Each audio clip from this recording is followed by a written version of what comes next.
Olá! Hoje eu quero falar sobre um assunto que eu sei que é muito comum no dia a dia de quem é mãe: comparações.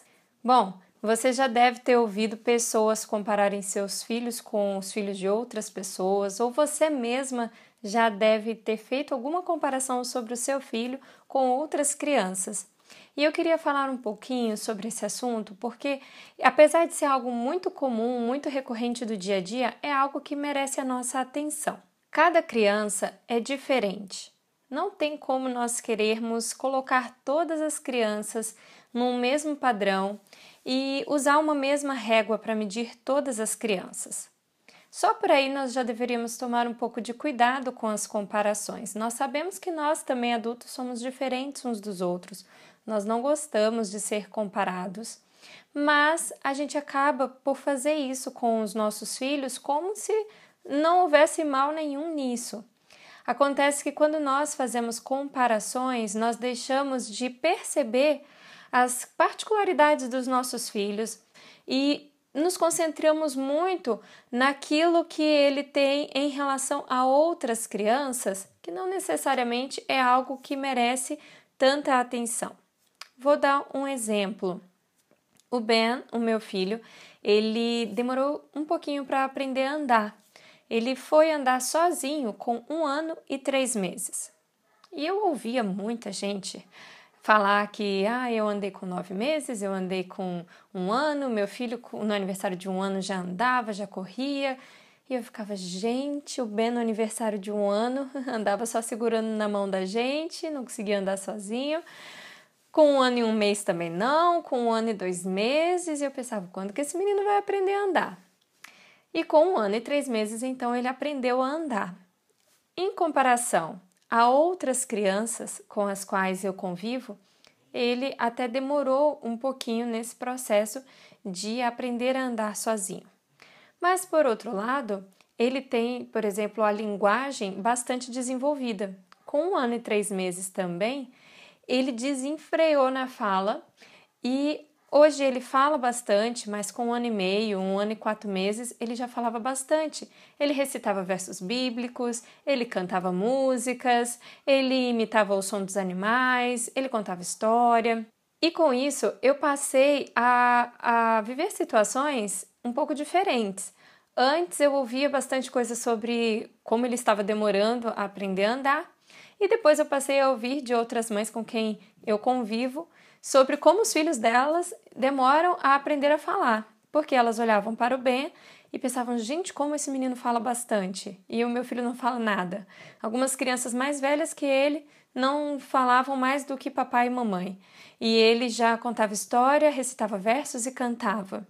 Bom, isso eu estou dando como um exemplo para que você perceba que o seu filho ele pode se desenvolver muito rapidamente numa área, desenvolver-se um pouco mais lentamente em outra área, porque ele tem suas características pessoais que precisam ser respeitadas e isso não torna ele melhor ou pior do que ninguém.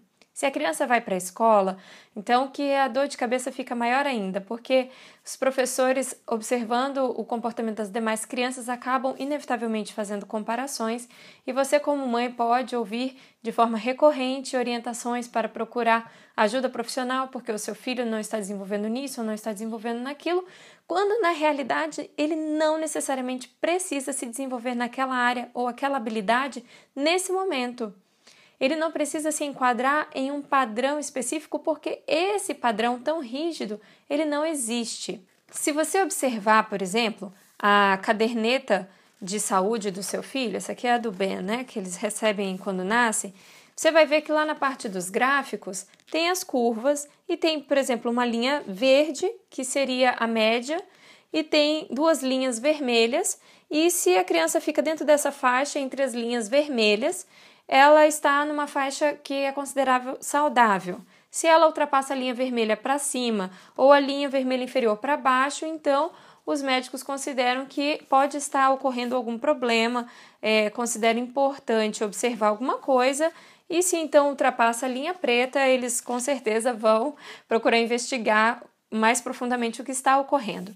Mas eu estou chamando a atenção para esse instrumento que todas as mães têm em casa, que é a caderneta de saúde, pela seguinte razão: você tem uma faixa que considera uma série de variáveis e não engessa o seu filho dentro de uma única linha.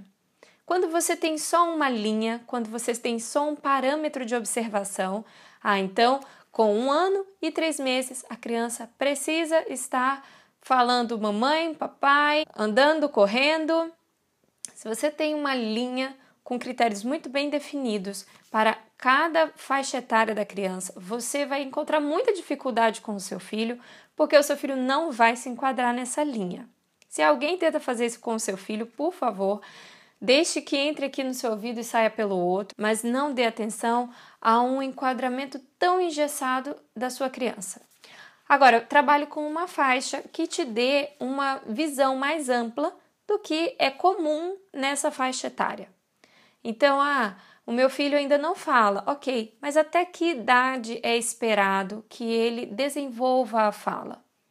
Se você conversar com um profissional, um pediatra, no caso da fala você pode conversar com um fonoaudiólogo infantil, se você conversar com alguém especializado, ele vai te dar essa noção mais ampla.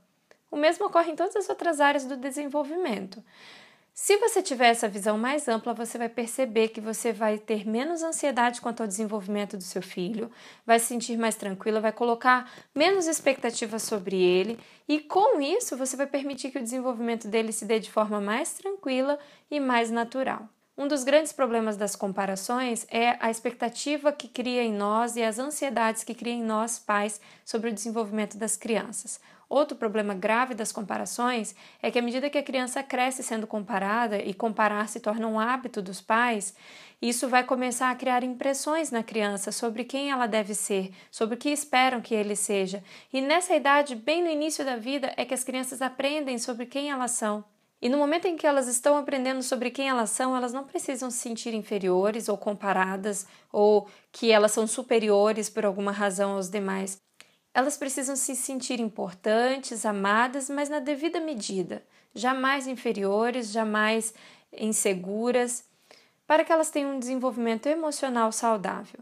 Às vezes a gente foca tanto no desenvolvimento motor, no desenvolvimento cognitivo, mas nos esquecemos que se essa criança não desenvolve um caráter, não desenvolve uma saúde mental adequada, desenvolver tantas outras habilidades podem não fazer muito sentido para a vida adulta dela. Eu espero que esse vídeo lhe ajude a refletir um pouquinho sobre a questão das comparações, a respeitar mais o tempo do seu filho e nos vemos no próximo vídeo.